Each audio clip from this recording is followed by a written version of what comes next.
आज हम लोग बिहार में भूमि अधिग्रहण किस प्रकार किया जाता है उस पर चर्चा कर रहे हैं।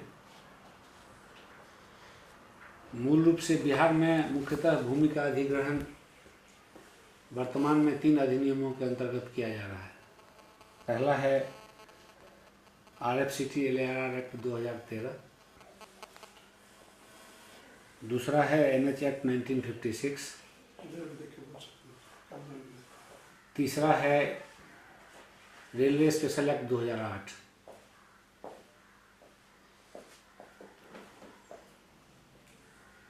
सामान्यतया बिहार सरकार के विभिन्न डिपार्टमेंट या रेलवे लाइन के निर्माण या अन्य किसी उद्देश्य के लिए या अन्य किसी विभाग, भारत सरकार के अन्य किसी विभाग के लिए भू अर्जन की कार्रवाई वर्तमान में RFCT LARR एक्ट 2013 के अंतर्गत की जाती है।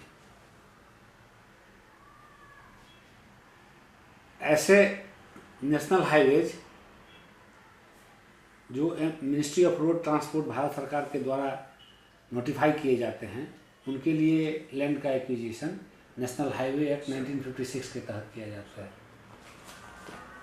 और रेलवे के वैसे प्रोजेक्ट जो एक से अधिक राज्यों से होकर गुजरते हैं और जिनको रेलवे के द्वारा स्पेशल प्रोजेक्ट के रूप में दर्जा दिया जाता है, उनके लिए लैंड का एक्विजिशन रेलवे स्पेशल एक्ट 2008 के प्रावधान के तहत किया जाता है। ठीक है। अब RFCT LARR एक्ट का हम चर्चा पहले कर लेते हैं। इस एक्ट का मतलब है right to fair compensation and transparency in land acquisition rehabilitation and resettlement act 2013।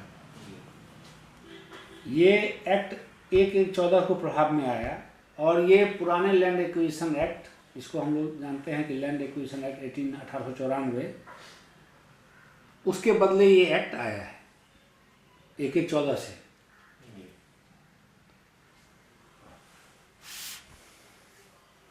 अब इस एक्ट के तहत वर्तमान में जो भू अर्जन होता है तो उसकी क्या प्रक्रिया है। इस एक्ट के तहत हमको कोई भू अर्जन करना हो तो हम क्या प्रक्रिया अपनाएंगे, हम लोग उस पर चर्चा कर लेते हैं। इस एक्ट में अगर कोई ज़मीन हमको लेनी है तो भू अर्जन की 2 प्रक्रिया है, एक सामान्य प्रक्रिया, एक आपात प्रक्रिया। आपात प्रक्रिया को पहले समझिए। आपात प्रक्रिया से तात्पर्य है कि कोई ज़मीन किसी पब्लिक पर्पस के लिए तुरंत चाहिए, है ना। आपात का मतलब होता है अर्जेंसी, इमीडिएट चाहिए। तो इस एक्ट के सेक्शन 40 में आपको ये प्रावधान किया गया है कि किस प्रकार के मामलों में आपात प्रक्रिया के अंतर्गत भू अर्जन किया जा सकता है। तो उसमें जो वैसे मामले जो कि भारत की माने नेशनल डिफेंस से जुड़े हुए हैं, नेशनल सिक्योरिटी से जुड़े हुए हैं, इंटरनेशनल रिलेशनशिप से जुड़े हुए हैं, डिजास्टर मैनेजमेंट से जुड़े हुए हैं, तो इस तरह के मामलों के लिए अर्जेंसी में एक्विजिशन का प्रावधान है।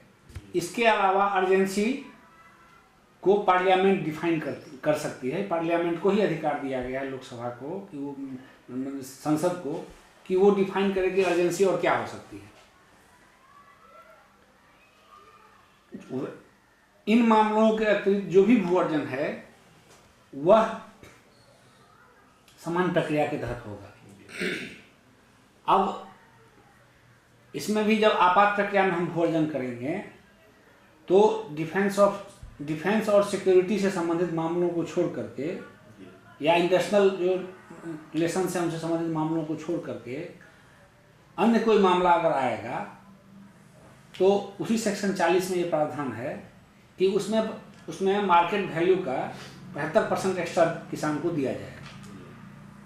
जैसे अगर हम सिर्फ डिजास्टर मैनेजमेंट के ख्याल से कोई लैंड एक्विजिशन करते हैं तो हमको कोई तटबंध बनाना है तो हम अर्जेंसी में कर सकते हैं, लेकिन हमको 75% देना पड़ेगा एक्स्ट्रा, मार्केट वैल्यू का 75% एक्स्ट्रा देना पड़ेगा। तो ये अर्जेंसी में एक पुराना जो लैंड एक्विजिशन एक्ट था उसमें पब्लिक पर्पस और अर्जेंसी को स्पष्ट रूप में डिफाइन नहीं किया गया था। इस एक्ट में पब्लिक पर्पस और अर्जेंसी को स्पष्ट रूप से डिफाइन कर दिया गया। ठीक है, कि अर्जेंसी क्या है? तो अर्जेंसी जो सेक्शन 40 में परिभाषित है वो अर्जेंसी है।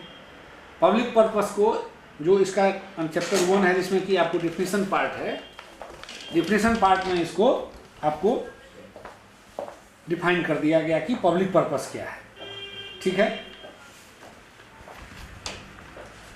अब सामान्य प्रक्रिया में जब हम कोई भू अर्जन करेंगे तो पुराने एक्ट में हमको जब सामान्य प्रक्रिया में कोई भू अर्जन करना होता था तो सरकार को प्रस्ताव मिलता था, सरकार उस प्रस्ताव को स्वीकार करके आगे बढ़ती थी। इसमें क्या है कि भू अर्जन से पहले एक सोशल इम्पैक्ट असेसमेंट का चैप्टर जोड़ा गया है। पहले पुराने एक्ट में इसमें यह अंतर है कि पुराने एक्ट में भू अर्जन के लिए कोई सोशल इम्पैक्ट असेसमेंट की व्यवस्था नहीं थी। इस एक्ट के का जो की धारा 4 है उसमें सोशल इम्पैक्ट असेसमेंट जो चैप्टर 2 धारा 4 है, 4 से लेकर के और आपको 8 तक जो है उसमें सोशल इम्पैक्ट असेसमेंट की व्यवस्था की गई है। अब सोशल इम्पैक्ट असेसमेंट क्या है, हम लोग सीक्वेंस में चलते हैं। आइए देखिए, तो हम लोग सीक्वेंस में चलते हैं कि हमको कोई 10 एकड़ जमीन चाहिए सामान्य प्रक्रिया में, तो हम कैसे आगे बढ़ेंगे। तो सरकार को कोई प्रस्ताव मिलता है किसी विभाग से कि ठीक है यहाँ इस उद्देश्य के लिए, इस लोक प्रयोजन पब्लिक पर्पस के लिए यहाँ पे 10 एकड़ जमीन हमको चाहिए।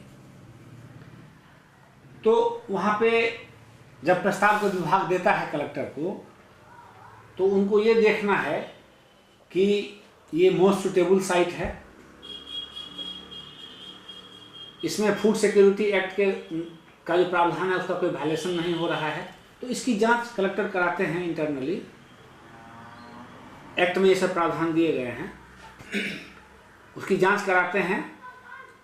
और जब वो इस चीज़ पे इस पे संतुष्ट हो लेते हैं कि ये सबसे हमारे पास, ये भी देखते हैं कि हमारे पास कोई पूरा पहले से जमीन उपलब्ध नहीं है, ये सब देखने के बाद वो संतुष्ट हो लेते हैं कि एक्ट के प्रावधान के अनुसार ये जो साइट है इस उद्देश्य के लिए, पब्लिक पर्पस के लिए मोस्ट सुटेबल साइट है, तब वो क्या करते हैं कि वो ये निर्णय लेते हैं कि हमको ये लैंड एक्वायर करना है। ठीक है, तो जब ये लैंड एक्वायर करना है तो उसके लिए एक सोशल इम्पैक्ट असेसमेंट कराया जाएगा। सोशल इम्पैक्ट असेसमेंट से तात्पर्य है कि हम जिस उद्देश्य के लिए लैंड एक्विजिशन करना चाहते हैं उसमें जो सोशल कॉस्ट है और जो सोशल बेनिफिट है उसका अध्ययन करना। जैसे कि इसको इस रूप में समझिए कि अगर किसी प्रोजेक्ट में सरकार को 500 करोड़ रुपया लगाना हो और उसको जैसे डीपीआर बनता है, एक फिजिबिलिटी रिपोर्ट बनता है कि क्या ये फिजिबल है कि हम इसमें 500 करोड़ लगाएंगे तो हमको रिटर्न क्या मिलेगा। ठीक है, कि हमको रिटर्न क्या मिलेगा, अगर 500 करोड़ रुपया लगा करके क्या कितना रोजगार मिलेगा, कितना सरकार की आय बढ़ेगी, कितना इससे मार्केट को फायदा होगा, समाज को फायदा होगा। तो इम्पैक्ट बहुत सारे हो सकते हैं, सोशल इम्पैक्ट होगा, इकोनॉमिक इम्पैक्ट होगा, कमर्शियल इम्पैक्ट होगा, कल्चरल इम्पैक्ट होगा। तो उसी प्रकार जब कोई लैंड एक्विजिशन करना होगा तो लैंड एक्विजिशन में हम किसी रैयत की जमीन लेंगे। जैसे ही एक्विजिशन शब्द आएगा तो क्या होगा कि हम किसी आदमी की संपत्ति को एक्वायर करते हैं। तो सरकार जब एक्विजिशन के लिए निर्णय ले लेती है, क्योंकि सरकार को यह अधिकार है कि हम कोई संपत्ति को पब्लिक पर्पस के लिए एक्वायर कर सकते हैं। एक शब्द आता है पावर ऑफ इमिनेंट डोमेन, सरकार के पास सार्वभौमता है, इमिनेंट डोमेन है सरकार का, वो कोई संपत्ति एक्वायर कर सकती है। तो जब गवर्नमेंट या गवर्नमेंट के प्रतिनिधि कलेक्टर हुए वो निर्णय ले लेते हैं कि ये जमीन हमको एक्वायर करना है, तो सोशल इम्पैक्ट असेसमेंट कराएंगे। सोशल इम्पैक्ट असेसमेंट में क्या कराएंगे क्या होगा, तो उसमें एक न्यूट्रल एजेंसी उसका असेसमेंट करेगी। न्यूट्रल एजेंसी से तात्पर्य ये है कि हमको ये जमीन एक्वायर करना है तो हम खुद ही इम्पैक्ट असेसमेंट नहीं करेंगे। एक स्वतंत्र संस्था को सरकार नामित करती है। बिहार में अभी 4 इंस्टीट्यूट वर्तमान में आपको नामित हैं सोशल इम्पैक्ट असेसमेंट के लिए। एक एन सिन्हा इंस्टीट्यूट है, एक आपको आद्री पटना है, एक चंद्रगुप्त इंस्टीट्यूट ऑफ मैनेजमेंट है, और डेवलपमेंट मैनेजमेंट इंस्टीट्यूट जो है गांधी मैदान में वो है। ये 4 संस्था अभी बिहार सरकार ने नॉमिनेट कर रखा है सोशल इम्पैक्ट असेसमेंट के लिए। अब जब कलेक्टर तय कर लेते हैं कि हमको इसमें से किसी एक संस्था को वो चुनते हैं कि आप इसका इस जगह पे ये लैंड एक्विजिशन करना है, तो इसका सोशल इम्पैक्ट असेसमेंट करिए। तो सोशल इम्पैक्ट असेसमेंट का उद्देश्य क्या है? उसका उद्देश्य ये है कि सोशल जो बेनिफिट है किसी लैंड एक्विजिशन से वो उसके सोशल कॉस्ट से ज़्यादा हो। ठीक है, सोशल कॉस्ट से ज़्यादा हो, तभी तो वो वायबल है, तभी वायबल है। अब एक्ट में आपको, और जो बिहार सरकार ने इस एक्ट को लागू करने के लिए 2014 में रूल बनाया, तो एक्ट और रूल में सोशल इम्पैक्ट असेसमेंट का आपको विस्तृत प्रावधान है कि सोशल इम्पैक्ट में उनको क्या देखना है। तो मूल रूप से ये देखना होता है कि जो लैंड अंडर एक्विजिशन है उससे कितने लोग प्रभावित हो रहे हैं, कितने लोगों का रोजगार जा रहा है, कितने लोग उससे विस्थापित हो सकते हैं, कितने लोगों की कमर्शियल एक्टिविटी चली जाएगी, कितने मजदूर जो हैं वो उससे प्रभावित होंगे जिनका रोजगार उस पर चल रहा है। उसके बाद वो ये देखते हैं कि उस इलाके की जो आर्थिक सामाजिक संरचना है उस पर क्या प्रभाव पड़ेगा, उसका क्या चेंज आएगा, और इसका लोगों के इनकम पर, लोगों की अन्य सुविधाओं पर, लोगों की भौतिक स्थिति, आर्थिक स्थिति पर क्या प्रभाव, कल्चर स्थिति पर क्या प्रभाव पड़ेगा। तो इसका अध्ययन करती है वो संस्था। उसके लिए मॉडलिटी बनाए गए हैं कि उनको फील्ड में जाना है, लोगों से कांटेक्ट करना है, देखना है सब कुछ जा करके, माने पब्लिक हियरिंग करनी है। तो ये नक्सल में हम आपको बता रहे हैं, जब विस्तार में जाएंगे तो वो तो बहुत ज़्यादा समय क्या फायदा होगा वो भी तो होगा सर। एग्जैक्टली, जब वो अपना रिपोर्ट सबमिट करते हैं तो वो लिखते हैं कि ये हमने स्टडी किया, इतने लोग प्रभावित हो रहे हैं, ये इसका माने इम्पैक्ट है, ये इसका सोशल कॉस्ट है, ये इसका सोशल बेनिफिट है। ठीक है, वो पब्लिक हियरिंग करते हैं विधिवत जा करके, वो ड्राफ्ट रिपोर्ट बनाते हैं, वो रिपोर्ट पब्लिश करते हैं, फिर उस पर पब्लिक हियरिंग होती है, लोगों का विचार लेते हैं और तब उसको फाइनल रिपोर्ट सबमिट करते हैं। उसमें मूल रूप से कि प्रभावित जो रैयत हैं उनके बारे में, अगर कोई विस्थापन हो रहा है तो उसके बारे में, जॉब का लॉस हो रहा है तो उसके बारे में, और किसी मजदूर का रोजगार जा रहा है तो उसके बारे में, और खेती का लॉस हो रहा है तो उसके बारे में। और उसके लिए वो सजेशंस भी देते हैं कि अगर 10 परिवार विस्थापित हो रहा है उसको कहाँ बसाया जाए ताकि उसको सब कुछ मिले। एग्जैक्टली, वो सारी चीज़ें आती हैं उसमें। तो जब वो संस्था जो राज्य सरकार द्वारा अथॉराइज जो इंस्टीट्यूशंस है, जब वो अपना SIA रिपोर्ट सबमिट करता है तो उस रिपोर्ट को स्टडी करने के लिए भी जिला में एक एक्सपर्ट ग्रुप बनाया जाता है। ठीक है, उसी सेक्शन 7 में है कि सेक्शन 7 में एक प्रोविजन है कि उस SIA रिपोर्ट को एक एक्सपर्ट ग्रुप इवैल्यूएट करता है, और एक्सपर्ट ग्रुप इवैल्यूएशन के बाद 2 महीने के अंदर अपना फाइनल रिकमेंडेशन सबमिट करता है। तो जब वो अपना रिकमेंडेशन सबमिट करता है एक्सपर्ट ग्रुप, तो उसमें वो साफ साफ स्पष्ट लिखता है कि ये जो प्रोजेक्ट है, ये लैंड एक्विजिशन जो है वो पब्लिक पर्पज सर्व करता है कि नहीं, और जो इसका पोटेंशियल बेनिफिट है वो इसका जो सोशल कॉस्ट और जो एडवर्स सोशल इम्पैक्ट है उससे ज़्यादा है। इसके बारे में उसको अपने रिपोर्ट में अनुशंसा करना है। इस रिपोर्ट को के आधार पर एक्सपर्ट ग्रुप जो रिपोर्ट सबमिट करता है उसके आधार पर डिस्ट्रिक्ट मजिस्ट्रेट आगे की कार्रवाई करते हैं। ठीक है, जब ये कलेक्टर के पास रिपोर्ट आ जाती है और वो ये श्योर हो लेते हैं कि ठीक है ये रिपोर्ट सही है, ये माने इसमें पब्लिक पर्पज सर्व हो रहा है, मान दूसरी और कोई ज़मीन उपलब्ध नहीं है, ये लेजिटिमेट बोनाफाइड पर्पस के लिए हम कर रहे हैं, तब वो रिकमेंड करते हैं कि अब एक्विजिशन किया जा सकता है। यहाँ एक शब्द आता है एप्रोप्रिएट गवर्नमेंट, इस एक्ट में आपको हर जगह ये शब्द मिलेगा। तो एप्रोप्रिएट गवर्नमेंट का मतलब हुआ, उसको हिंदी में हम लोग समुचित सरकार कहते हैं जो है। तो यहाँ पे बिहार में अगर 50 एकड़ तक कोई लैंड एक्विजिशन होना है तो उसके लिए एप्रोप्रिएट गवर्नमेंट जो है वो कलेक्टर खुद है, ठीक है। और 50 एकड़ से ज़्यादा जब होता है तो उसके लिए बिहार जो डिपार्टमेंट रेवेन्यू डिपार्टमेंट है वो एप्रोप्रिएट गवर्नमेंट है, ठीक है। जैसे सामान्य परिस्थिति में अगर किसी जिले में 10 एकड़ जमीन की जरूरत है और तो वो सारी प्रक्रिया कलेक्टर के लेवल पे ही हो जाएगी, और वहीं पे अगर कोई 500 एकड़ जमीन चाहिए तो वो सरकार में भेजेंगे, वो अपना माने SIA करा करके वो सरकार में भेजेंगे कि ये रिपोर्ट है, सरकार इस रिपोर्ट को स्वीकार कर लेगी उनके अनुशंसा को, तो वो माने आगे की कार्रवाई के लिए उनको आदेश देगी। तो ये आपको शुरुआत होता है इस तरह से। वही अगर हम अर्जेंसी क्लॉज में जाएंगे, मान लीजिए कि हमको कोई लैंड एक्विजिशन अर्जेंसी में करना है, तो उसमें सरकार को यह अधिकार है कि वो सोशल इम्पैक्ट असेसमेंट से लेकर के रिहैबिलिटेशन एंड रिसेटलमेंट के जो प्रावधान हैं उनसे छूट दे सकती है, ठीक है।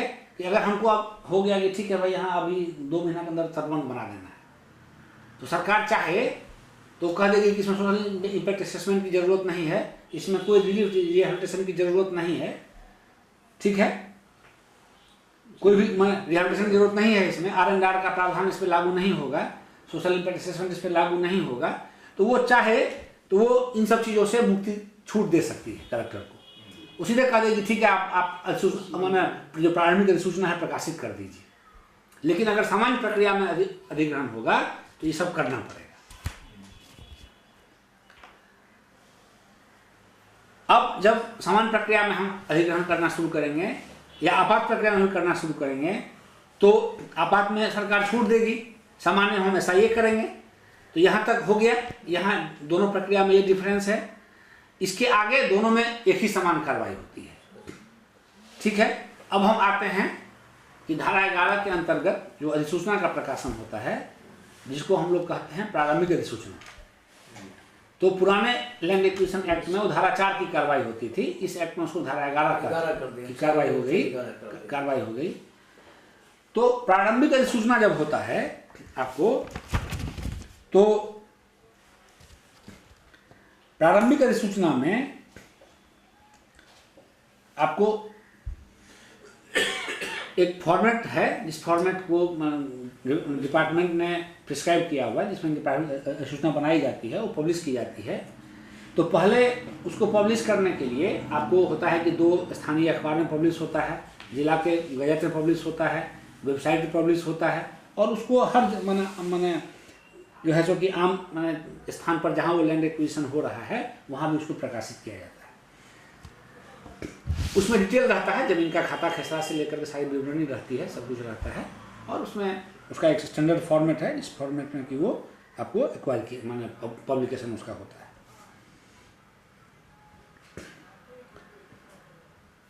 अब उसमें आपको अब जैसे ही धारा 11 की कार्रवाई हो जाती है, तो सामान्य स्थिति में जो जमीन लैंड एक्विजिशन जहाँ होना है वहाँ पर जमीन की खरीद बिक्री पे रोक लग जाती है, ठीक है। धारा 11(4) जो होता है कि 11(4) में स्पष्ट किया हुआ है कि कोई भी आदमी उसके बाद सामान्य स्थिति में जमीन की खरीद बिक्री नहीं कर सकता है उस इलाके में। उसमें है कि अगर किसी को एक्सट्रीम अर्जेंसी होगी तो वो जमीन बेचने के लिए कलेक्टर से परमिशन लेकर के जमीन बेच सकता है, ठीक है।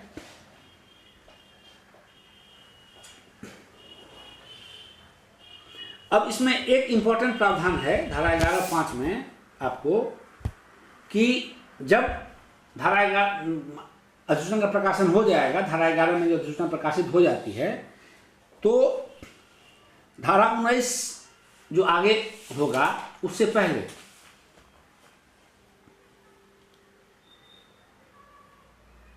या 2 महीना में, जैसे मान लीजिए अर्जेंसी है तो हम तो 2 महीना के अंदर, नॉर्मली 2 महीने या 3 महीना में कलेक्टर को ये आवश्यक है कि वो लैंड रिकॉर्ड्स को अपडेट करे। ठीक है, इस सेक्शन में ये प्रोविजन किया गया है। लैंड रिकॉर्ड्स को अपडेट करने से मतलब ये है कि जितने भी लैंड रिकॉर्ड्स में डेड एंट्रीज हैं, मतलब किसी भी मरे हुए आदमी का नाम लैंड रिकॉर्ड में उस इलाके में नहीं होना चाहिए। इसका मतलब पर्पस ये है कि भविष्य में हम किसको नोटिस करेंगे, या धारा 11 में जब हम प्रकाशन करेंगे तो आगे जब हमको उस लैंड एक्विजिशन पर इस अधिनियम की धारा 15 में आपत्ति लेना होगा, आपत्ति कोई मरा हुआ आदमी तो नहीं देगा।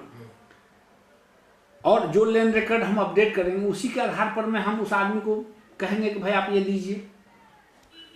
जिसकी जमीन है अगर उसका नाम लैंड रिकॉर्ड में नहीं है तो कैसे आपत्ति देगा? क्योंकि भूअर्जन में ये आवश्यक है कि जब हम सामान्य प्रक्रिया में भूअर्जन करते हैं तो ये आवश्यक है कि उस भूअर्जन के खिलाफ कोई भी आदमी आपत्ति दे सकता है सामान्य प्रक्रिया में। अगर वही हम अर्जेंसी में करेंगे तो हम धारा 15 के अंतर्गत जो आपत्ति लेते हैं हम उससे भी छूट दे सकते हैं। ठीक है, क्योंकि वो अर्जेंसी है, हम किसी की आपत्ति नहीं सुनेंगे।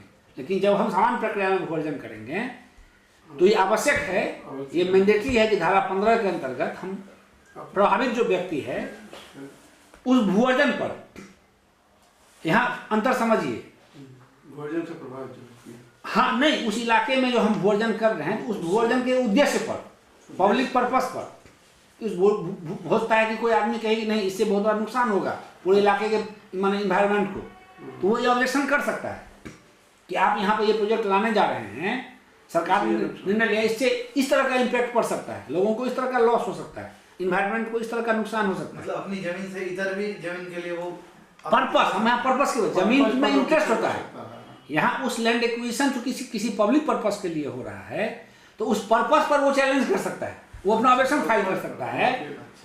ये प्रावधान है सेक्शन 15 में। ठीक है, तो इसीलिए इसका उद्देश्य ये है कि आखिर अगर कोई आदमी इंटरेस्टेड पर्सन है तो उसका नाम तो लैंड रिकॉर्ड में आना चाहिए। इसीलिए ये रिक्वायर्ड है, ये आवश्यक है कि जैसे ही धारा 11 के अंतर्गत आप प्रीलिमिनरी नोटिफिकेशन इशू करते हैं अखबार में और उसको वेबसाइट पे और जिला के गजट में डालते हैं तो 2 महीने 3 महीने के अंदर, एक्ट तो 2 महीना ही कहता है लेकिन हम लोगों ने विभाग से भी डायरेक्शन लिया हुआ है कि आप उसको लैंड रिकॉर्ड्स को अपडेट कीजिए। अपडेशन का मतलब है कि लैंड रिकॉर्ड्स से जो भी इररिलेवेंट एंट्री है उसको हटा दीजिए। ये स्पष्ट है?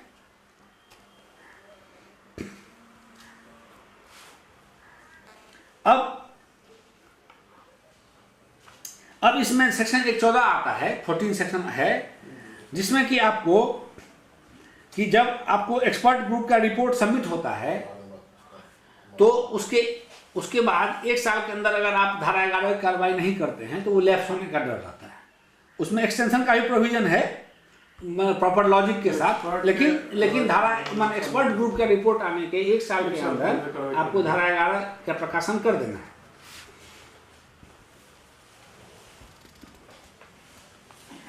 अब आता है धारा 15 जिसमें कि ऑब्जेक्शन का प्रावधान है। देखिए ऑब्जेक्शन जो है वो किस किस बिंदु पर हो सकता है, तो वो area and suitability of land हम अभी बता रहे थे, सुटेबिलिटी है, लैंड सुटेबल है कि नहीं, हाँ बस सुटेबल है कि नहीं, और justification offered for public purpose, ठीक है, हाँ, और findings of the social impact assessment report में भी कि कोई इस पर भी ऑब्जेक्शन कर सकता है कि जो ऐसा ये किया गया वो सही नहीं है, उसमें इंटरेस्टेड लोगों से बात नहीं की गई, उसमें इस चीज को छोड़ दिया गया, रिपोर्ट पे चैलेंज किया सकता है, वो अपना ऑब्जेक्शन कलेक्टर को फाइल कर सकता है, कोई भी व्यक्ति। कोर्ट की बात नहीं हो रही है, कलेक्टर के पास, हाँ कलेक्टर के यहाँ जो है कलेक्टर के यहाँ वो फाइल कर सकता है और कलेक्टर को उस पर सुनवाई करके अपना ऑर्डर पास करना है। सर ये कलेक्टर का डिसीजन है कि कोई एक्विजिशन जो हो रहा है आपात में हो रहा है, समाज में हो रहा है, ये तय करेगा? नहीं, जब भी कोई एक्विजिशन अर्जेंसी में करना होगा उसमें सरकार की अनुमति लीजिए, सरकार कर सकती है। एग्जैक्टली, अर्जेंसी जब भी लागू करना है कलेक्टर खुद अर्जेंसी लागू नहीं कर सकते, वो रिकमेंड कर सकते हैं कि इस कारण से अर्जेंसी रिक्वायर्ड है, उस रिकमेंडेशन को सरकार मान लेगी तो अर्जेंसी के लिए मानेगी, और वो भी एक लिमिटेड स्फेयर में सेक्शन 40 में वो मैंने स्पष्ट किया गया है कि अर्जेंसी किस चीज के लिए होगी। वो डिफेंस ऑफ इंडिया है, सिक्योरिटी ऑफ स्टेट है, सिक्योरिटी नेशनल इंटरेस्ट सिक्योरिटी है, इंटरनेशनल रिलेशंस है, या डिजास्टर मैनेजमेंट। ये डिसीजन लेने का अधिकार पहले कलेक्टर को था कि अर्जेंसी का आधार पर, क्योंकि पहले पुराने एक्ट में था। देखिए पुराने एक्ट और इस एक्ट में अंतर क्या है कि पुराने एक्ट में पब्लिक पर्पस और अर्जेंसी डिफाइंड नहीं था स्पष्ट रूप से। इस एक्ट में पब्लिक पर्पस भी डिफाइंड है सेक्शन 2 में, और सेक्शन 40 में अर्जेंसी भी डिफाइंड है। ठीक है, तो हम लोग ऑब्जेक्शन सुन लेते हैं। यही अगर अर्जेंसी होगा तो ऑब्जेक्शन हम वेव कर देंगे, तो ऑब्जेक्शन नहीं आएगा, नहीं आएगा। अब इसमें अगला एक चीज आता है कि आपको रिहेबिलिटेशन एंड रिसेटलमेंट की बात आती है। ठीक है, तो पुराने एक्ट में रिहेबिलिटेशन एंड रिसेटलमेंट जो है वो एक्ट का पार्ट नहीं था। उसको यूं समझिए कि पुराने एक्ट में जब कोई लैंड एक्विजिशन होता था तो केवल लैंड एक्विजिशन का अवार्ड होता था।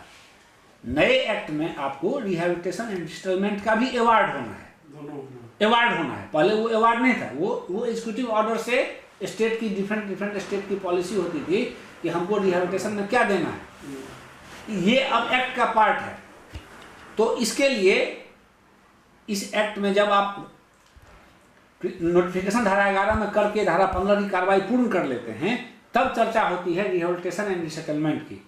सेक्शन 16, 17 में 18 जो है वो इससे संबंधित है। तो इसमें क्या है कि रिहेबिलिटेशन के लिए स्टडी करना है।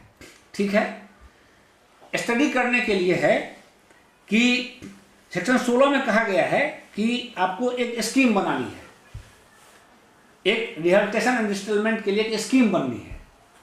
उसमें आपको स्कीम में डिटेल्स रहेगा रिहेबिलिटेशन एंड रिसेटलमेंट का, जिसमें कि आपको पार्टिकुलर्स ऑफ लैंड है, इमूवेबल प्रॉपर्टी है जो एक्वायर हो रहा है, लाइवलीहुड लॉस्ट इन द माने लैंड लूजर्स के बारे में है, पब्लिक यूटिलिटीज़ के बारे में है, गवर्नमेंट बिल्डिंग्स के बारे में है, डिटेल्स ऑफ एमिनिटीज है, इंफ्रास्ट्रक्चर फैसिलिटीज है जो जिसका नुकसान हो रहा हो, और कोई कॉमन प्रॉपर्टी रिसोर्स जो एक्वायर हो रहा हो।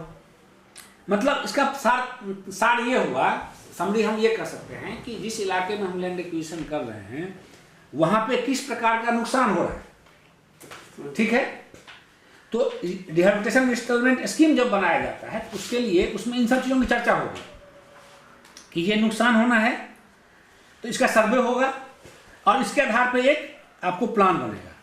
ठीक है, रिहेबिलिटेशन प्लान बनेगा, और उस प्लान में हम क्या मेजर्स ले रहे हैं, मतलब कि उसका वर्णन रहेगा कि जैसे मान लीजिए कोई लैंड लूजर है तो उसको क्या क्या सुविधा हम दे रहे हैं। एक तो उसकी ज़मीन जा रही है, किसी का मजदूरी जा रहा है, किसी का माने बिजनेस जा रहा है, किसी का एम्प्लॉयमेंट जा रहा है, फंडिंग क्या हम स्वीकार, तो उसमें particulars of rehabilitation and resettlement entitlement जो है ईच लैंड ऑनर का और लैंडलेस का जिसका कि लाइवलीहुड जा रहा है उसके बारे में चर्चा होगी। मतलब इंटाइटलमेंट के बारे में एक स्कीम हुआ जिसमें कि एक पार्ट स्कीम का आपको हो गया कि क्या क्या नुकसान हो रहा है, दूसरा पार्ट उसका हुआ कि क्या क्या इंटाइटलमेंट एडमिसिबल है। तो ये प्लान हुआ। 16-17 जो है ये चर्चा करता है इसके बारे में।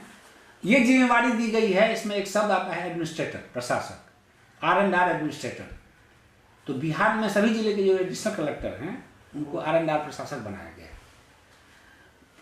उनकी जिम्मेवारी है कि वो एक R&R का प्लान बनाएंगे जिसमें ये सब चर्चा होगी और वो कलेक्टर के माध्यम को सबमिट करेंगे। कलेक्टर के माध्यम से कमिश्नर के पास जाएगा, विभागीय डिविजनल कमिश्नर के पास, जो कि उसके कमिश्नर है, R&R कमिश्नर है, वो उसको अप्रूव करेंगे तो वो प्लान फाइनल होगा। कंसेप्ट ये हुआ कि जब हमने धारा 11 की कार्रवाई कर ली, धारा 15 में हमने उस लैंड एक्विजिशन के पर्पस, एरिया, यूटिलिटी या SIA रिपोर्ट के बारे में कोई ऑब्जेक्शन है तो उसका निस्तारण कर लिया, तब R&R का प्लान आता है।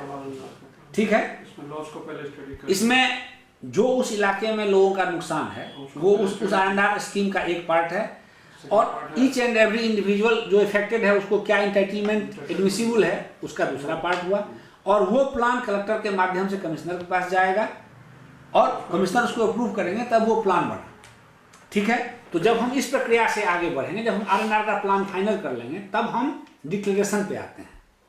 ठीक है, जिसको हम लोग कहते हैं अधिघोषणा। अब यहाँ एक ये है कि अधिसूचना और अधिघोषणा में क्या अंतर है। पहले तो नोटिफिकेशन करते हैं।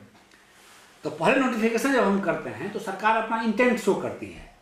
देखिएगा जब पुराना उसमें देखते होइएगा लिखा रहता था, जब धारा 4 का होता रहता अधिसूचना, उसमें लिखा रहता था कि सरकार को यह प्रतीत होता है, मतलब कि ये उपयोगी है, ठीक है, ऐसा प्रतीत होता है, इसलिए लिखा जाता था। तो उसको लगता था कि पब्लिक पर्पस के लिए हम यहाँ पे ये काम कर सकते हैं। जब अधिघोषणा सरकार करती है, सरकार लिखा कि सरकार ने अभी निश्चय कर लिया, ये अंतर रहता है। तो अधिघोषणा का मतलब हुआ कि सरकार सारे माने अपनी शंकाओं को दूर करके इसका निवारण कर चुकी है। अब सरकार ने ये निर्णय ले लिया कि हम इस लैंड को, इतना लैंड को एक्वायर करने जा रहे हैं, ठीक है, इतना लैंड को हम एक्वायर करने जा रहे हैं, ये हमने फाइनल कर लिया। तो जब हम अधिघोषणा निकालेंगे तो धारा 19 पे हम आते हैं। धारा 19 में इस एक्ट में अधिघोषणा की कार्रवाई होती है। तो इसमें क्या है कि धारा 19 से पहले हमको आरएनआर का प्लान बना लेना है, ठीक है। धारा 19 से पहले यह भी देख लेना है कि जिस विभाग के लिए हम जमीन ले रहे हैं उसने लैंड एक्विजिशन के लिए पैसा दे दिया हमको।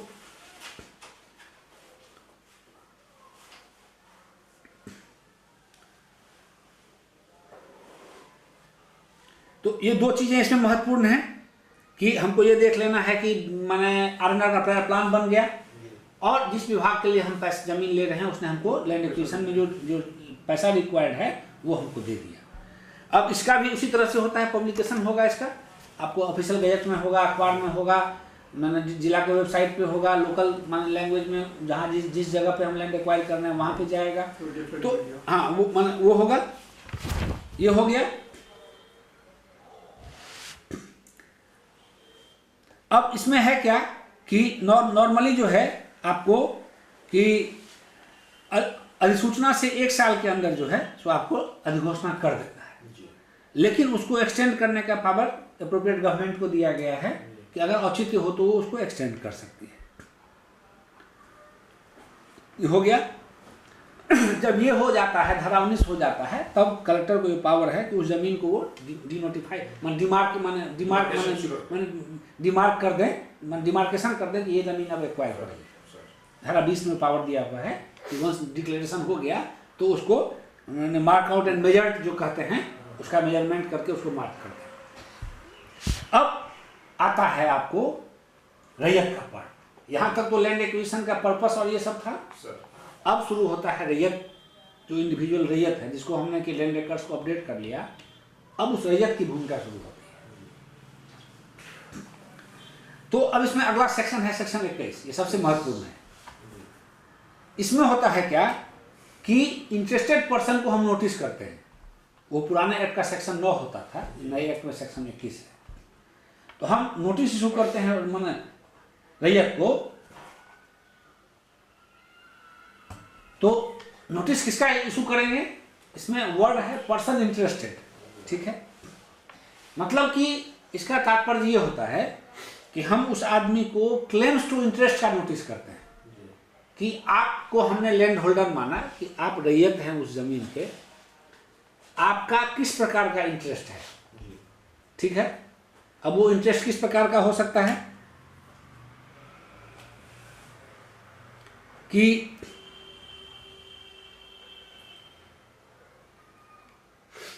वो इंटरेस्ट कंपनसेशन के बारे में हो सकता है, वो इंटरेस्ट रिहेबिलिटेशन रिसेटलमेंट के बारे में हो सकता है, वो इंटरेस्ट मेजरमेंट के बारे में हो सकता है। यही होगा कि ये 1 एकड़ जमीन हम आपको नोटिस भेजते हैं कि आपका 1 एकड़ जमीन हम एक्वायर कर रहे हैं, आपको ये माने आपका जिस प्रकार का इसमें इंटरेस्ट हो आप अपना इंटरेस्ट हमको दीजिए। आप हमको जवाब दीजिए कि नहीं 1 एकड़ नहीं, ये 1 एकड़ 10 डिसमिल है। आप उसमें ये कह सकते हैं कि आपने हमारी ज़मीन को का नेचर जो है वो मैंने आपने धनहर नहीं दिखा दिया है, ये आवासीय है। आप ये कह सकते हैं कि इसको मैंने हमको वर्तमान में यहाँ पे मार्केट वैल्यू इसका इतना है, आप ये हमको शो कर रहे हैं, आपके एमवीआर में ये है। तो किसी प्रकार का, या आप ये कह सकते हैं कि भाई जी आप फला आदमी को जो है माने इसमें माने ये भी हो सकता है, कोई आदमी ये भी कह सकता है कि आपने माने अपने पब्लिकेशन नोटिफिकेशन में एक्स को रैयत माना है, हम भी इसमें शेयरर है, हमारा नाम आपने छोड़ दिया है। ये भी हो सकता है, ये भी हो सकता है। तो वो तो रिहैबिलिटेशन सेटलमेंट का आएगा, क्योंकि आप उसका भी प्लान पब्लिश करते हैं इसके साथ, धारा 19 के साथ वो प्लान भी पब्लिश होना है। तो आपको रिहैबिलिटेशन सेटलमेंट या कोई आदमी ये आप अपना क्लेम दे सकता है कि आपने हमारा इंटाइटलमेंट में हमको ये भी चीज़ इंटाइटलमेंट मेरा बनता है, आपने ये छोड़ दिया है, ये भी हो सकता है। कह सकता है कि हम भी मजदूर, मेरा जीविका इससे चल रहा था, आपने हमको छोड़ दिया है। तो किसी भी प्रकार का इंटरेस्ट किसी रैयत का या उससे प्रभावित किसी फैमिली का हो, इफेक्टेड फैमिली इसमें जो शब्द आता है, हाँ, तो किसी भी प्रकार का शब्द माने जो भी आदमी वो अपना इंटरेस्ट, क्लेम्स टू इंटरेस्ट का नोटिस जब होता है वो अपना दे सकता है अपना ऑब्जेक्शन उस पर। तो जब इसका ये हो जाएगा, इतना ही नहीं, इसमें कोई प्राइवेट माने ये है, कोई माने को शेयरर है, कोई प्रोप्राइटर है, कोई को प्रोप्राइटर है, हर प्रकार से ऑब्जेक्शन केवल मॉनेटरी संबंधित ही नहीं, वैसा कुछ नहीं, किसी प्रकार का ऑब्जेक्शन जो है वो जिससे कि वो आपका इंटरेस्ट प्रभावित हो रहा है, शब्द है यहाँ इंटरेस्ट।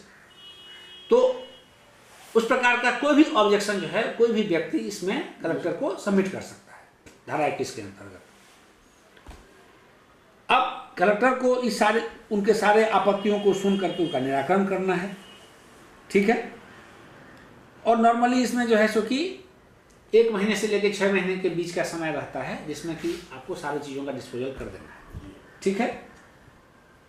क्योंकि इसके बाद जो है हम आते हैं अवार्ड की प्रक्रिया में। तो अब जब अवार्ड की चर्चा होगी तो आप लैंड एक्विजिशन हमेशा देखिएगा कि शब्द आता है मार्केट वैल्यू, ठीक है, मार्केट वैल्यू।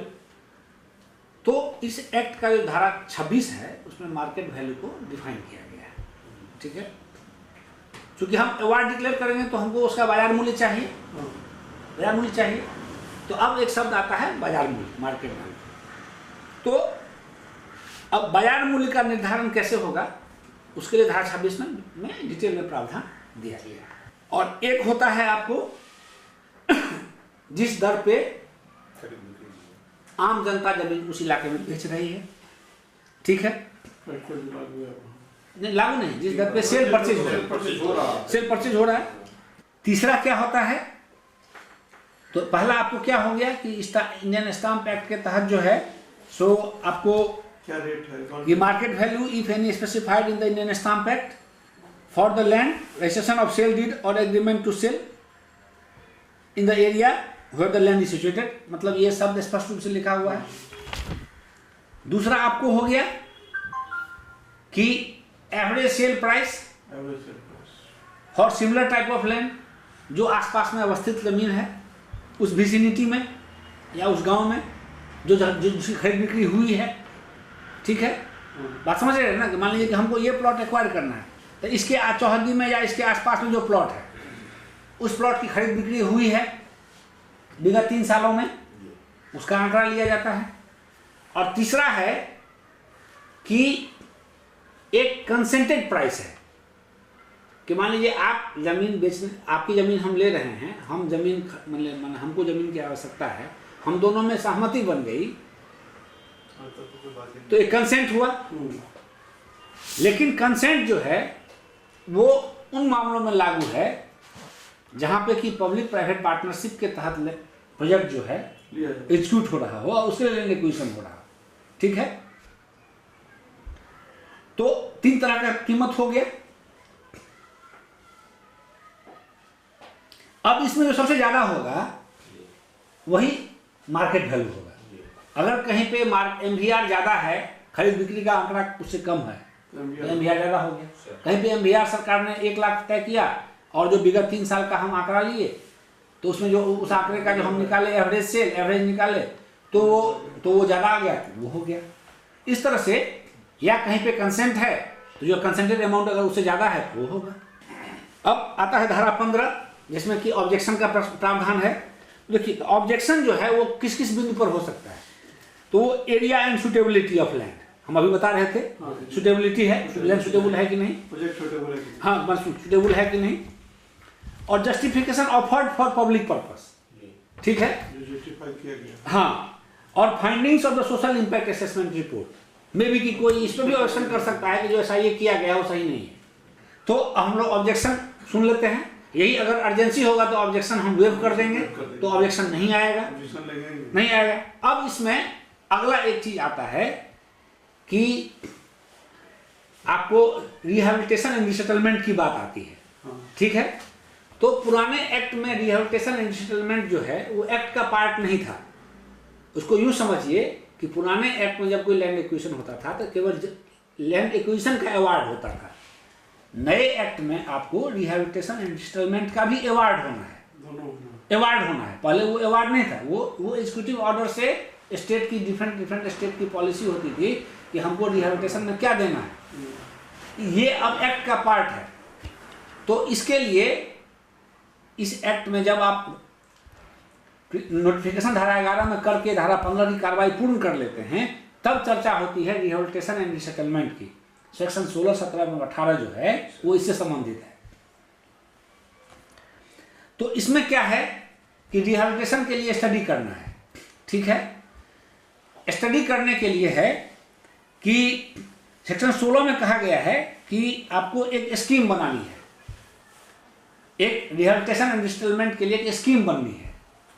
उसमें आपको स्कीम में डिटेल्स रहेगा रिहैबिलिटेशन एंड रिसेटलमेंट का, जिसमें कि आपको पार्टिकुलर्स ऑफ लैंड है, इमूवेबल प्रॉपर्टी है जो एक्वायर हो रहा है, लाइवलीहुड लॉस्ट इन द माने लैंड लूजर्स के बारे में है, पब्लिक यूटिलिटीज़ के बारे में है, गवर्नमेंट बिल्डिंग्स के बारे में है, डिटेल्स ऑफ एमिनिटीज है, इंफ्रास्ट्रक्चर फैसिलिटीज है जो जिसका नुकसान हो रहा हो, और कोई कॉमन प्रॉपर्टी रिसोर्स जो एक्वायर हो रहा हो। मतलब इसका सार ये हुआ, समरी हम ये कह सकते हैं कि जिस इलाके में हम लैंड एक्विजिशन कर रहे हैं वहां पे किस प्रकार का नुकसान हो रहा है, ठीक है।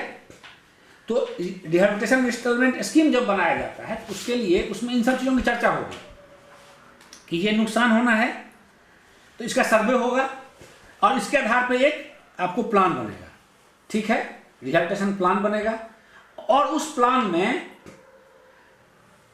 हम क्या मेजर्स ले रहे हैं, मतलब कि उसका वर्णन रहेगा कि जैसे मान लीजिए कोई लैंड लूजर है तो उसको क्या क्या सुविधा हम दे रहे हैं। एक तो उसकी ज़मीन जा रही है, किसी का मजदूरी जा रहा है, किसी का माने बिजनेस जा रहा है, किसी का एम्प्लॉयमेंट जा रहा है। फंडिंग क्या हम स्वीकार, तो उसमें particulars of rehabilitation and resettlement entitlement जो है ईच लैंड ऑनर का और लैंडलेस का जिसका कि लाइवलीहुड जा रहा है उसके बारे में चर्चा होगी, मतलब इंटाइटलमेंट के बारे में। एक स्कीम हुआ जिसमें कि एक पार्ट स्कीम का आपको हो गया कि क्या क्या नुकसान हो रहा है, दूसरा पार्ट उसका हुआ कि क्या क्या इंटाइटलमेंट एडमिसिबल है। तो ये प्लान हुआ। 16-17 जो है ये चर्चा करता है इसके बारे में। ये जिम्मेवारी दी गई है, इसमें एक शब्द आता है एडमिनिस्ट्रेटर, प्रशासक, R&R एडमिनिस्ट्रेटर। तो बिहार में सभी जिले के जो एडिशनल कलेक्टर हैं उनको R&R प्रशासक बनाया गया है। उनकी जिम्मेवारी है कि वो एक R&R का प्लान बनाएंगे जिसमें ये सब चर्चा होगी और वो कलेक्टर के माध्यम को सबमिट करेंगे। कलेक्टर के माध्यम से कमिश्नर के पास जाएगा, विभागीय डिविजनल कमिश्नर के पास, जो कि उसके कमिश्नर है, R&R कमिश्नर है, वो उसको अप्रूव करेंगे तो वो प्लान फाइनल होगा। तो ये हो गया आपको कि R&R के बारे में। तो जब हम इस प्रक्रिया से आगे बढ़ेंगे, जब हम R&R का प्लान फाइनल कर लेंगे, तब हम डिक्लेरेशन पे आते हैं, ठीक है, जिसको हम लोग कहते हैं अधिघोषणा। अब यहाँ एक ये है कि अधिसूचना और अधिघोषणा में क्या अंतर है। पहले तो नोटिफिकेशन करते हैं, तो पहले नोटिफिकेशन जब हम करते हैं तो सरकार अपना इंटेंट शो करती है। देखिएगा जब पुराना अधिसूचना देखते होइएगा, लिखा रहता था, अगर धारा 4 का होता था अधिसूचना, उसमें लिखा रहता था कि सरकार को यह प्रतीत होता है, मतलब कि ये उपयोगी है, ठीक है, ऐसा प्रतीत होता है, इसलिए लिखा जाता था। तो उसको लगता था कि पब्लिक पर्पस के लिए हम यहाँ पे ये काम कर सकते हैं। जब हम अधिघोषणा सरकार करती है, सरकार लिखा कि सरकार ने अब ये निश्चय कर लिया, ये अंतर रहता है। तो अधिघोषणा का मतलब हुआ कि सरकार सारे माने अपनी शंकाओं को दूर करके का निवारण कर चुकी है। अब सरकार ने ये निर्णय ले लिया कि हम इस लैंड को, इतना लैंड को एक्वायर करने जा रहे हैं, ठीक है, इतना लैंड को हम एक्वायर करने जा रहे हैं, ये हमने फाइनल कर लिया। तो जब हम अधिघोषणा निकालेंगे तो धारा 19 पे हम आते हैं। धारा 19 में इस एक्ट में अधिघोषणा की कार्रवाई होती है। तो इसमें क्या है कि धारा 19 से पहले हमको R&R का प्लान बना लेना है, ठीक है। धारा 19 से पहले यह भी देख लेना है कि जिस विभाग के लिए हम जमीन ले रहे हैं उसने लैंड एक्विजिशन के लिए पैसा दे दिया हमको,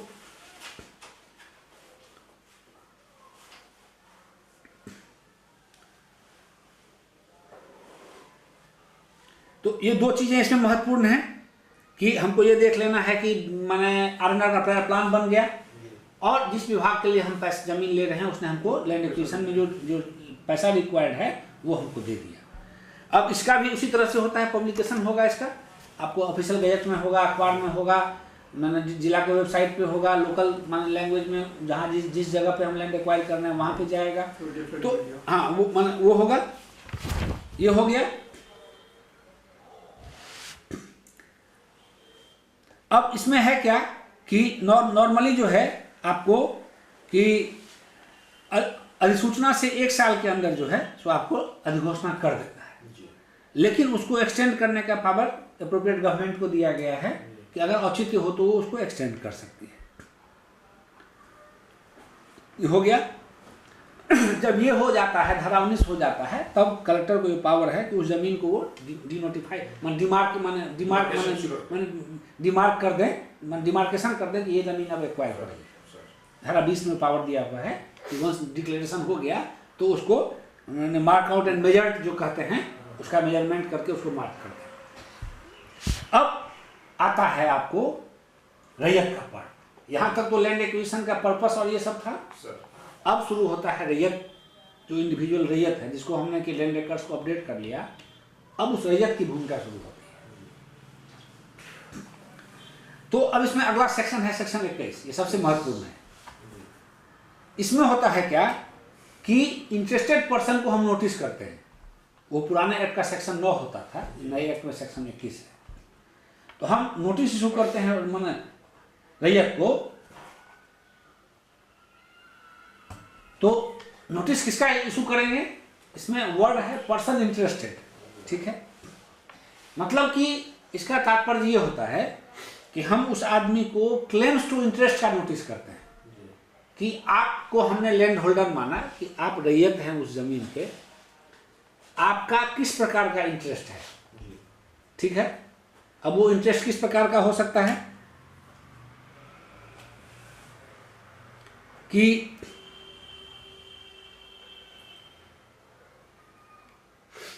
वो इंटरेस्ट कंपनसेशन के बारे में हो सकता है, वो इंटरेस्ट रिहैबिलिटेशन रिसेटलमेंट के बारे में हो सकता है, वो इंटरेस्ट मेजरमेंट के बारे में हो सकता है। यही होगा कि ये 1 एकड़ जमीन हम आपको नोटिस भेजते हैं कि आपका 1 एकड़ जमीन हम रिक्वायर कर रहे हैं, आपको ये माने आपका जिस प्रकार का इसमें इंटरेस्ट हो आप अपना इंटरेस्ट हमको दीजिए। आप हमको जवाब दीजिए कि नहीं 1 एकड़ नहीं, ये 1 एकड़ 10 डिसमिल है।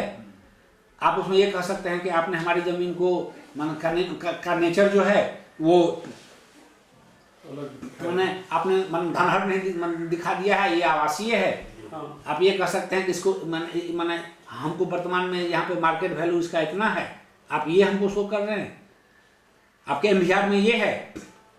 तो किसी भी प्रकार का, या आप ये कह सकते हैं कि भाई जी आप फला आदमी को जो है माने इसमें माने ये भी हो सकता है, कोई आदमी ये भी कह सकता है कि आपने माने अपने पब्लिकेशन नोटिफिकेशन में एक्स को रैयत माना है, हम भी इसमें शेयर है।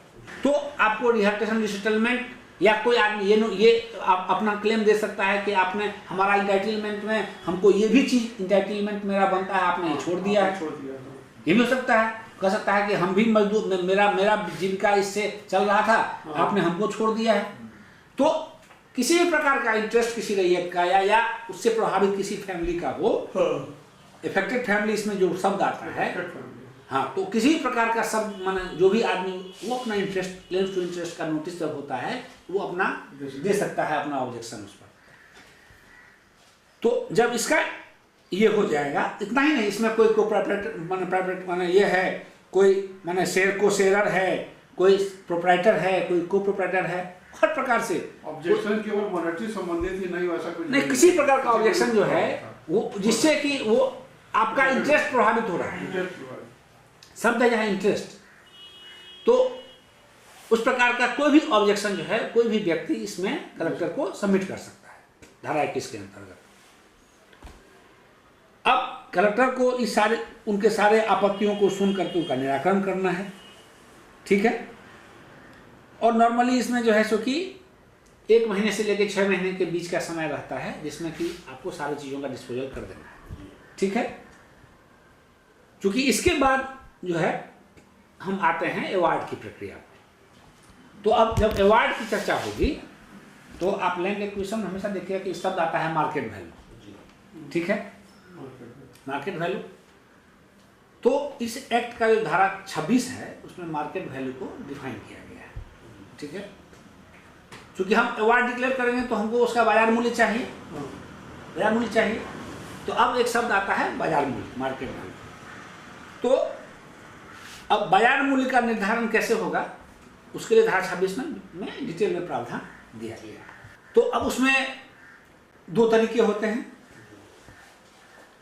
कि एक तो सरकार बाजार मूल्य तय करती है इंडियन स्टाम्प एक्ट के तहत। सरकार कहती है ना कि ठीक है भाई, इस इलाके में इस तरह की जमीन का हम ये मूल्य तय करते हैं। हम लोग यहाँ उसको भाषा में MVR कहते हैं, जो रजिस्ट्रेशन डिपार्टमेंट बनाता है। और एक होता है आपको जिस दर पे आम जनता जमीन उस इलाके में बेच रही है। तीसरा क्या होता है, तो पहला आपको क्या हो गया कि इंडियन स्टाम्प एक्ट के तहत जो है सो आपको क्या रेट है, ये market value if any specified in the Indian Stamp Act for the land registration of sale deed और agreement to sale in the area where the land is situated, मतलब ये शब्द स्पष्ट रूप से लिखा हुआ है। दूसरा आपको हो गया कि average sale price for similar type of land, जो आसपास में अवस्थित जमीन है उस विसिनिटी में या उस गांव में जो जिसकी खरीद बिक्री हुई है, ठीक है। बात समझ रहे हैं ना, कि मान लीजिए कि हमको ये प्लॉट एक्वायर करना है, तो इसके चौहद्दी में या इसके आसपास में जो प्लॉट है उस प्लॉट की खरीद बिक्री हुई है विगत 3 सालों में, उसका आंकड़ा लिया जाता है। और तीसरा है कि एक कंसेंटेड प्राइस है कि मान लीजिए आप जमीन बेचने, आपकी जमीन हम ले रहे हैं, हम जमीन मतलब हमको जमीन की आवश्यकता है, हम दोनों में सहमति बन गई तो एक कंसेंट हुआ। लेकिन कंसेंट जो है वो उन मामलों में लागू है जहां पे कि पब्लिक प्राइवेट पार्टनरशिप के तहत प्रोजेक्ट जो है एग्जीक्यूट हो रहा हो, उसके लिए लैंड एक्विजिशन हो रहा हो, ठीक है। तो 3 तरह का कीमत हो गया। अब इसमें जो सबसे ज्यादा होगा वही मार्केट वैल्यू होगा। अगर कहीं पे MVR ज्यादा है, खरीद बिक्री का आंकड़ा उससे कम है, MVR ज्यादा हो गया। कहीं पे MVR सरकार ने 1 लाख तय किया और जो विगत 3 साल का हम आंकड़ा लिए तो उसमें जो उस आंकड़े का जो हम निकाले एवरेज सेल, एवरेज निकाले तो वो ज्यादा आ गया, तो वो हो गया। इस तरह से या कहीं पे कंसेंट है तो जो कंसेंटेड अमाउंट अगर उससे ज्यादा है तो वो होगा, देने वाला तैयार है तो हाँ। वो अगर माने उसने एक आपसे एग्रीमेंट कर लिया तो तय हो गया।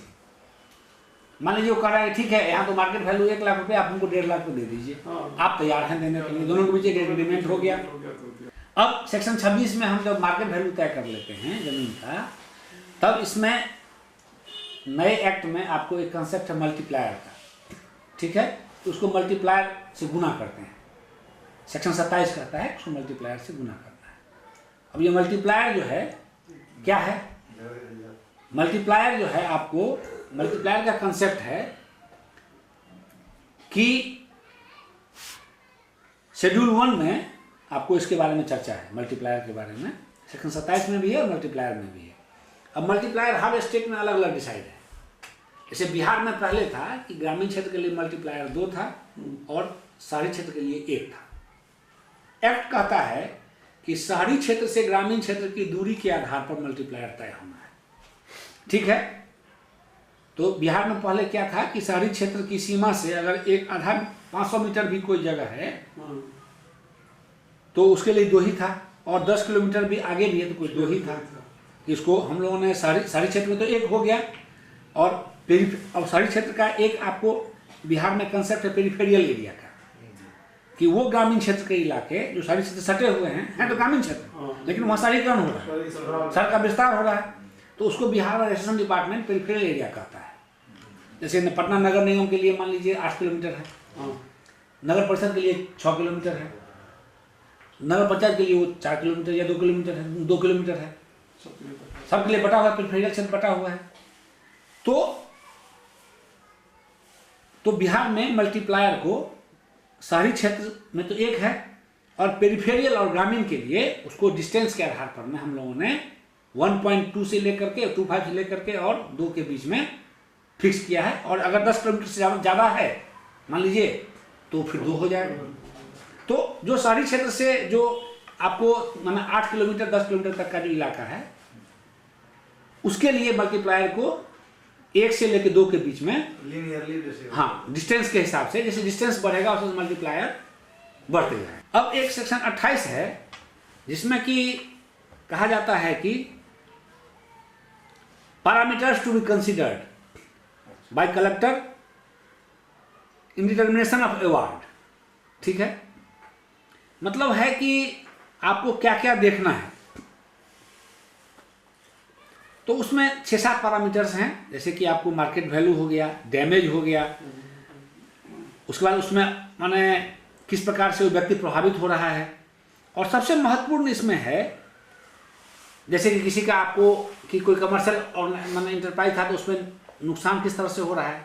तो मतलब जिस आदमी का लैंड आप एक्वायर कर रहे हैं, जो उससे इफेक्टेड है, उसको किस किस प्रकार का नुकसान हो रहा है, आपको इन चीज़ों को देखना है अवार्ड डिक्लेयर करने से पहले। सबसे महत्वपूर्ण इसमें है कि पॉइंट नंबर 7 है, any other ground which may be in the interest of equity, justice and beneficial to the affected families। ठीक है, इक्विटी जस्टिस मतलब कि अब ये नहीं हो कि एक लैंड एक्विजिशन में किसी आदमी को 10 करोड़ मिलने वाला हो, किसी को 2 रुपया मिलने वाला हो। तो equity justice and beneficial to affected family, मतलब कि आपको ये देखना है कि लैंड एक्विजिशन किसी को बहुत एडवर्सली प्रभावित नहीं करे और किसी को बहुत एडवर्सली जो है सो कि बेनिफिट भी नहीं करे। तो ये आपको जब आप माने क्लेम्स टू इंटरेस्ट का नोटिस आप जब करते हैं लोगों को, और जब आपको मार्केट वैल्यू तय करना है, तो सेक्शन 26, 27, 28 में जो प्रावधान है उनको आपको देखना है और इसी के लाइट में आपको करना है। और शेड्यूल 1, 2, 3 जो है उसमें माने land compensation, rehabilitation and settlement दोनों के बारे में चर्चा है कि क्या इंटाइटलमेंट है। जैसे शेड्यूल 1 जो है एक्ट का, वो कहता है कि कंपनसेशन कैसे डिसाइड करना है। ठीक है, शेड्यूल 2 जो है कि R&R के तहत इंडिविजुअल इंटाइटलमेंट क्या है। शेड्यूल 3 जो है वो कहता है कि R&R के तहत क्या क्या इंफ्रास्ट्रक्चर फैसिलिटीज प्रोवाइड की जाती है। अब घूम के वापस आइए सेक्शन 23, जिसमें कि चूंकि आपने क्लेम्स टू इंटरेस्ट पे पूरा इंक्वायरी कर लिया, सेक्शन 21 में 21-22 के तहत इंक्वायरी कर लिया, अब आपको अवार्ड करना है। तो धारा 23 जो है उसमें प्रावधान है कि आपको अवार्ड करना है। धारा 23 में कलेक्टर अवार्ड करते हैं। ठीक है, वो अवार्ड डिक्लेयर करेंगे एक सर्टेन डेट और टाइम पर। और उसके साथ साथ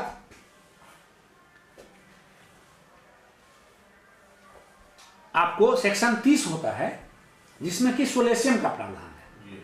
ठीक है, सोलेशियम का मतलब होता है, सोलेस एक वर्ड है अंग्रेजी से सोलेशियम बनता है, वर्ड बनाया गया है। सोलेस का मतलब है सांत्वना, कहते हैं हिंदी में हम लोग, कि हम आपकी प्रॉपर्टी से आपको हम हमेशा के लिए अलग कर रहे हैं। इन हुआ कि हम आपकी प्रॉपर्टी को एक्वायर कर रहे हैं, मतलब आप उसको परमानेंटली आपको अलग करना है। हम आपको मुआवजा तो दे ही रहे हैं, हम आपको सोलेशियम भी दे रहे हैं। तो सोलेशियम इसमें 100% है। 100% किसका? तो जो जमीन का मार्केट वैल्यू है प्लस उस पर जो स्ट्रक्चर है। मान लीजिए किसी का बिल्डिंग है तो उसका जमीन का कीमत 1 करोड़ है और बिल्डिंग की कीमत 50 लाख है। जो वैल्यूएशन किया गया है, जो मैंने पब्लिक उसके लिए जो क्वालिफाइड इंजीनियर्स हैं, जो डिपार्टमेंट बिल्डिंग डिवीजन के या इसके इंजीनियर्स ने जो किया, या किसी का पेड़ पौधा है, किसी का ईंट भट्टा है, या किसी का और भी कुछ स्ट्रक्चर है, तो जो स्ट्रक्चर का वैल्यूएशन हुआ तो आपके ज़मीन की कीमत प्लस स्ट्रक्चर की कीमत, ज़मीन की कीमत में मान ज़मीन का मार्केट वैल्यू, उस पर मल्टीप्लायर लगा दिए। ठीक है, वो हो गया। प्लस उसमें आपका मान लीजिए कि जब स्ट्रक्चर है तो स्ट्रक्चर को लीजिए, जोड़ दिए, जो पैसा हुआ वो आपका मुआवजा हो गया। ये मुआवजा हुआ कि हमने आपकी ज़मीन की कीमत 100 रुपये हुई। ठीक है, उससे आपका मल्टीप्लायर ग्रामीण क्षेत्र में 10 किलोमीटर ज़्यादा है, आपका दो हुआ, तो 200 रुपये जमीन का कीमत हो गया। अब उस पर आपका 50 रुपया आपका स्ट्रक्चर है, उस पर 50 रुपया स्ट्रक्चर का कीमत हो गया, 250 रुपया हो गया, तो ये आपका मुआवजा हुआ, ठीक है। अब इस पर हम 250 रुपया आपको 100% सोल्यूशन दें। सेक्शन 30 जो है वो कहता है कि हमको इसमें सोल्यूशन देना है, ठीक है। तो आपका ये हो गया 250 और 250 500 रुपया हो गया। अब इस पर मैं 12% जो है सेक्शन 30(3) के तहत है कि 12% जो है वो एडिशनल कंपनसेशन देना है SIA के नोटिफिकेशन के डेट से लेकर के पोजीशन तक, ठीक है, माने पोजीशन या अवार्ड जो भी पहले हो तब तक, ठीक है। अब ऐसे हम आपात प्रक्रिया में करेंगे तो SIA नहीं हो रहा है तो हम लैंड एक्विजिशन का नोटिफिकेशन करते हैं, उसकी उस डेट से लेंगे पोजीशन के या अवार्ड के डेट तक। हम समान प्रक्रिया में कर रहे हैं तो SIA के डेट से लेके अवार्ड या पोजीशन के डेट तक हम करेंगे। 12% इसको कहा जाता है अतिरिक्त कंपनसेशन, एडिशनल कंपनसेशन, वो देंगे। अब यहाँ पे एक आता है, जब हम दखल को जाके चर्चा करते हैं तो जब हम मान लीजिए कि अर्जेंसी में कोई जमीन ले रहे हैं तो सामान्य प्रक्रिया में इतना समय लगेगा, हम दखल कब्जा लेंगे कब, जब हम भुगतान कर देंगे। लेकिन जब हम अर्जेंसी में रहेगा तो अर्जेंसी में यहाँ पे एक ये आता है कि जैसे ही हम धारा 21 का नोटिस कर देते हैं और उनका जो माने क्लेम्स टू इंटरेस्ट का जो ऑब्जेक्शन है उसको डिस्पोजल कर देते हैं, तब हम 80% पेमेंट करके पोजीशन ले सकते हैं, ठीक है। उसका जो धारा 40 का 3 है तो वो उसमें ये प्रावधान है कि आप जब अर्जेंसी में हमको कोई जमीन लेना है तो समान प्रक्रिया में तो हम अवार्ड करेंगे और माने भुगतान करेंगे तब पोजीशन लेंगे। अर्जेंसी में क्या है कि हम अवार्ड नहीं किए, हम धारा 11 कर लिए, धारा 19 कर लिए, क्योंकि हमको छूट मिल गई और चीज़ों से। 21 का हम नोटिस कर दिए लोगों को, 21 का नोटिस पे हमको आपत्ति मिला, आपत्ति का हम निस्तार कर दिए। उसके बाद हम उनको अवार्ड हम नहीं कर पाए, हमको अर्जेंटली रिक्वायर्ड है, तो हम जमीन का मार्केट वैल्यू तय कर चुके हैं, क्लेम्स टू इंटरेस्ट का नोटिस लोगों से ले चुके हैं, उनका आपत्ति का हम निराकरण कर चुके हैं, तो उनको जो एस्टिमेटेड कंपनसेशन है उसका 80% दे करके हम इंस्टेंटली जमीन का पोजीशन ले सकते हैं, जो कि अर्जेंसी है। यहाँ तक तो मूल लैंड एक्विजिशन का प्रोसीजर है।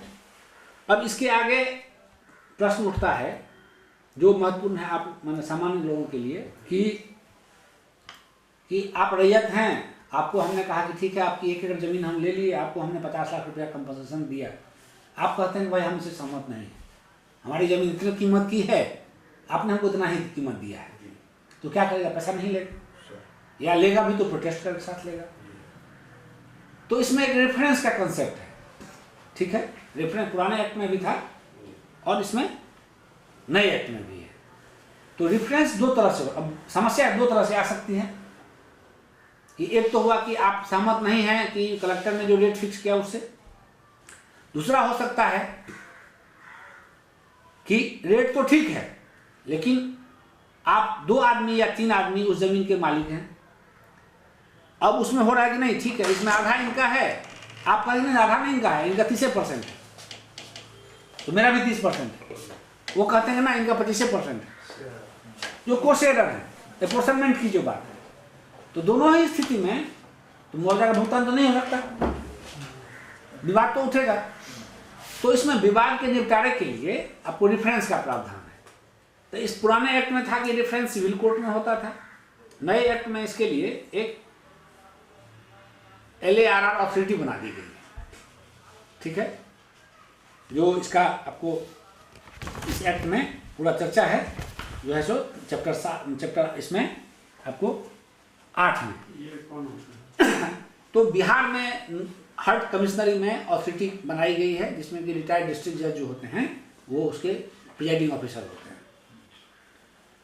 उनके पास इस एक्ट की सेक्शन 24 है, सेक्शन 64 है और सेक्शन 77(2) है, उसमें जो प्रावधान है उसके तहत रेफरेंस जाता है। तो एक्ट में रेफरेंस होता है, रेफरेंस 2 तरह के मामलों में होगा। एक आपको मामला हुआ जिसमें कि माने रैयत अवार्ड से संतुष्ट नहीं है दूसरा मामला हुआ कि रैयत अवार्ड पे कमेंट से संतुष्ट है लेकिन वहाँ बंटवारे का विवाद है। तो दोनों ही स्थिति में कलेक्टर को एक रेफरेंस भेजना है सिविल कोर्ट में, ठीक है, या वो रैयत खुद भी चाहे तो सिविल कोर्ट में, मैंने अथॉरिटी में, मैंने कलेक्टर को रेफरेंस भेजना है अथॉरिटी में, पहले सिविल कोर्ट में होता था, अब अथॉरिटी में है, या तो कलेक्टर खुद भेज दे या वो रैयत भी जा सकता है। अब उसमें निर्भर करता है कि मान लीजिए कि कलेक्टर ने कहा कि इसका कीमत 50 लाख है, उसने कहा कि नहीं भाई 1 करोड़ होना चाहिए, अथॉरिटी उस पर अगर कहती है कि ना 1 करोड़ है, तो अथॉरिटी के निर्णय से कलेक्टर जो है अगर संतुष्ट हैं तो वो और पैसा भुगतान करेंगे, नहीं तो वो अपील में हाईकोर्ट जाएंगे। आज हम लोगों ने लैंड एक्विजिशन एक्ट 2013 के जो प्रावधान है उनके बारे में चर्चा की है। अगले क्लास में हम लोग नेशनल हाईवे एक्ट के प्रावधान, रेलवे स्पेशल एक्ट के प्रावधान और जो लैंड एक्विजिशन के संबंध में की जो प्रक्रिया है, जो व्यवहारिक पक्ष हैं, उनके बारे में हम लोग चर्चा करेंगे और सर्वे संबंधित जो कुछ जानकारियाँ होंगी उससे